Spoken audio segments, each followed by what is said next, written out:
Good morning. How are you doing this day? I'm good. How are you? Have you ever? No, you can't tell that was just a pat answer.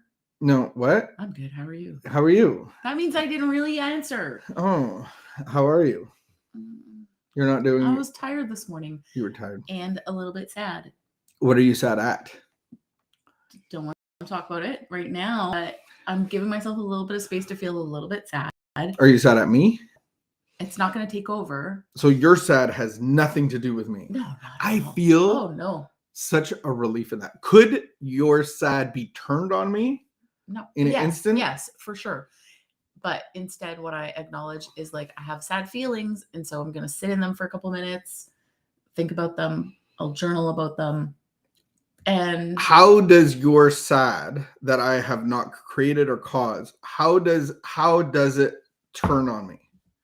Like, what causes that to happen? I would say most of the time, how does that happen is when I don't acknowledge what's happening inside of me and I just let it build up and then like go through my day and don't like, and then I'm just reacting all over the place. And then your perception is I'm actually throwing pebbles at you, and you're like, you need, and then all of your sad gets directed on the pebble thrower. So there's a situation that I don't fully understand, that it feels a little bit disappointing to me. This is happening inside of you? No. Outside and then of you? There's like a lot of waiting involved.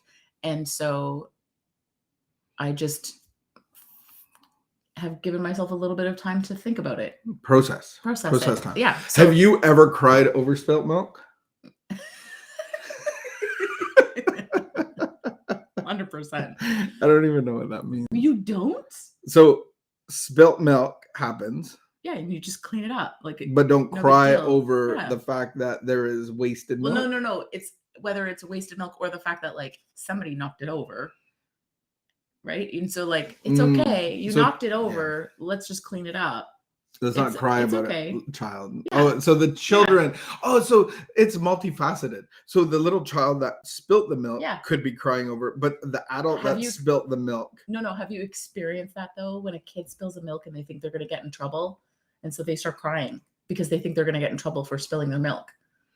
They cry almost instantly. I am surrounded by children that don't give a rip about. Yeah, it's because they don't get yelled at. The trouble that they cause. They don't get yelled at when they spill their milk, so they don't cry. But there's like, especially I probably cried. I was probably one of those people that had that anxiety. If we have a fear of punishment, or like if we have a fear of doing something wrong or being something wrong, then we have this like instant reaction. We're not even being yelled at, but we're crying. And so we can just like, it's okay. Just take some space. Were you a bedwetter? Who asked that on live camera? Were you a bedwetter? Like that. But is it the same idea? Don't cry over a wet bed. Were you a bedwetter? I don't know. I wasn't a bedwetter. Have I wet the bed? Probably. But I don't remember crying over it. But oh, that's a humiliating experience. What was your follow-up statement? I don't know. Let's not cry about wet beds, I guess. Let's get into our reading. I don't want to be the rock thrower. We're gonna move on so that the rock, there's no rocks, and you're going to. I do know of children who at quite an older age still wet the bed. I know, it's a thing. And it's so like, it's honestly one of the most humiliating things I think for kids, especially as they get older and they know like, I shouldn't be doing this. A lot of anxiety, maybe a little heart. But did you know that boys' bladders develop later than girls' bladders? And that's why a lot of boys like continue to wet the bed a lot older, and they don't have like the signal between. Anyway. Yeah, the brain and the bladder. Anyway. All right, let's hit it. December the 6th. Tree update, not up. Christmas tree? Oh yeah, no. I have free time on Thursday. Is the first free time. I don't know if I'll have the energy on Thursday. I don't usually have energy on Thursdays, so I'm thinking tree will probably happen on Saturday. But you can help me. I was already thinking about like, okay, so Saturday, if we're going to put our tree up, Like maybe we get takeout or something and do something fun on Saturday And if you to put up the tree and watch Elf. If you revolve things around food, then and watch it's Elf so much after. easier. And watch Does Elf. that sound like a good plan for Saturday? Maybe. Could be. That's the next free night. So All right. December the 6th. Here we go. Today's thought for the day. A man has had a slip. He is ashamed of himself. He is sometimes so ashamed that he fears to go back to the fellowship. He develops old inferiority complex and sells himself the idea that he is no good and that he has let down his friends. Speaking of peeing in the bed, man. That he is hopeless and that he can never make it.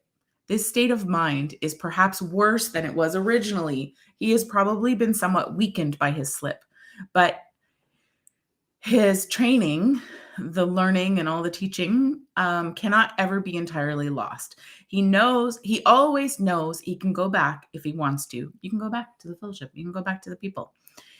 If he wants to. He knows there is still God's help for him if he will again ask for it.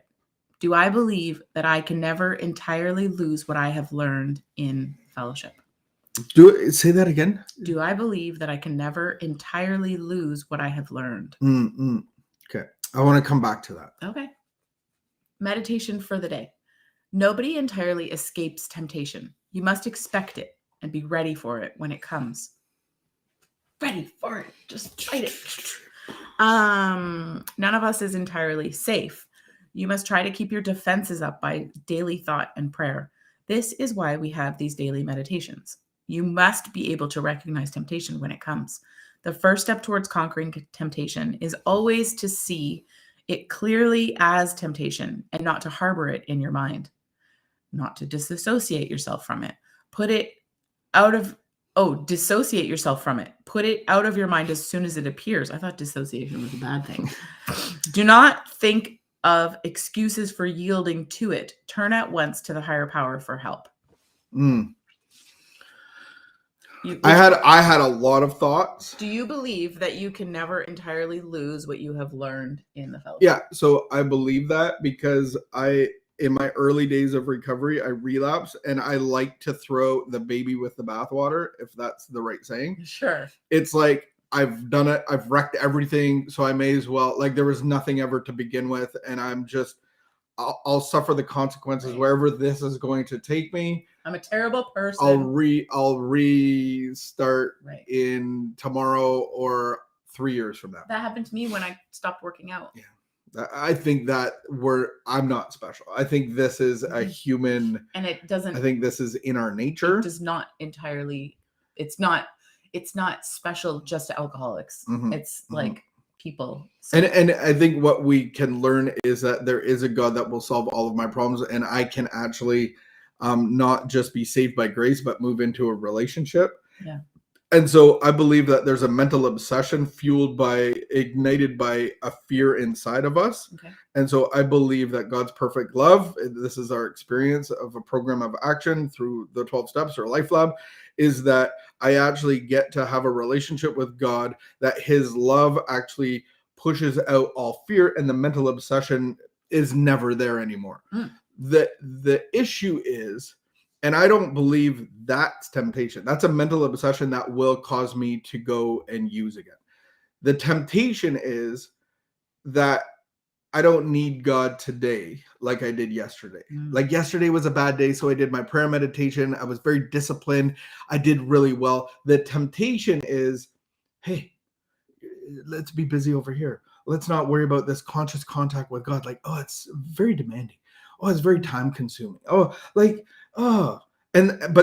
the plan of the enemy is to go, like, you got to go fast. You got to be busy. You got to be of service to others. And the only reason that I'm a service to anybody is that I'm in relationship with God. And so there's that temptation of getting busy and doing all of this stuff, but not being. And so I think that's where my greatest temptation comes in, is missing the relationship and living on grace. But the relationship with God is for every day. Yeah. And as I like to say, I can't just be strong when I need to move the piano. I have to be working out every day. And then when I need to move a piano, I'm going to have the strength to to take care of what I need to take care of. So instead of like treating God as like 911, where I call for emergencies, I can take care of myself. Trying to live on that grace. Have a relationship with God on the everyday. But you're going to get curveballs. So, you know, the gambler will have the pro line or the casino. And it's like, don't go in to the casino. Like if you're feeling weak, like don't dine out, take out food to eat. Like if you have a food temptation, then just start eating an apple or two or drinking water. And it's like, I have to disassociate from the temptation because the tempter is always there. Alcohol, in 16 years, I guarantee that alcohol has not taken its thoughts off John Ruby. And you ain't no different than me. So whatever the temptation is, it's always going to be in the realm of you can be independent. Like you're a big boy, you're a big girl.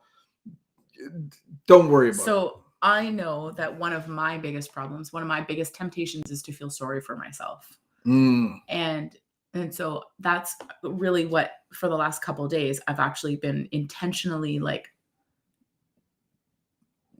bringing that, like asking God about that. Like I recognize like last week felt really like physically, emotionally, like hard for me. Like I was like, oh wow, that was busy. I went to and fro, and then this was happening and that was happening, and it's a lot of happenings. There's a lot of happenings. And so there was nothing like, there was, and then emotionally and then mentally, and like just some emotions attached to certain things that are going on and some disappointments. And I'm trying not to like, I'm intentional and asking God, like, I don't want to feel sorry for myself, but I also don't want to like pretend that I don't feel sad about this, or just say like, oh, I'm not allowed to feel disappointed about this, or, oh, just push that away and let's move into this week. I realized if I just push through and like plow through this week, that there's this thing in my head, like that came up last night of like, just realizing, I think eventually it could take me out. And so I thought, okay, I'm just going to. And you're talking about more of that self-care and being emotionally present and aware.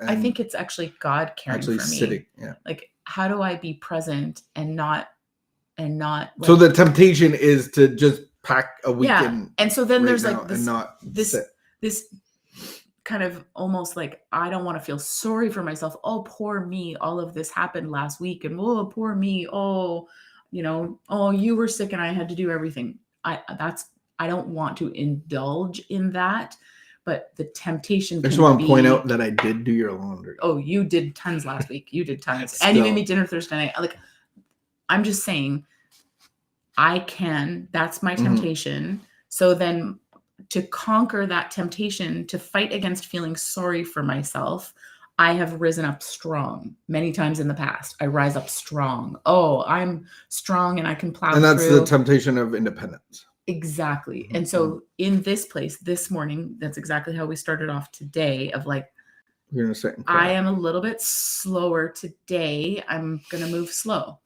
And today I might have a little bit of tears, but I have some things to get done that I want. And that's your plan. And that's so that I have a plan for today. I am going to work out. So then in the spiritual life, we implement spiritual activities to grow in our spiritual life. So today I have extra spiritual activities. Good. Yeah. And so part of that is learning and growing and prayer, meditation, and all of this stuff. So join our LifeLab. We have a free access code to that for anybody that would like to venture on the spiritual party that we talk about. Other than that, if you need to pee the bed, pee the bed. Oh. If you're spilt milk, don't cry about it. So I'll tell a funny story. This is embarrassing. All right. As an adult, I would have a dream that I had to go to the bathroom and then I would pee the bed. It happened like, I don't know how many times, a couple times. Was anyway, there alcohol involved? Possibly. So like getting into my whatever, I would have this dream and then I would like pee a little bit. So I had to learn that if I had to go to the bathroom in my dreams, then I had to get up. It would manifest itself in the physical. All right. With that was probably what I was drinking. Yeah. That great story. Why don't we close with our prayer? What's our prayer for today? All right. I pray that I may be prepared for whatever temptation may come to me. I pray that I may see it clearly and avoid it with the help of God. I think that's the key, to see it clearly. See it clearly. Amen. It's not what we see, it's what we don't see. With the help of God. Power of God. Have a great day. Thank you for joining us and tuning in, whether it's live or on the podcast, which... Keep the peace, be of a good behavior. We will see you tomorrow.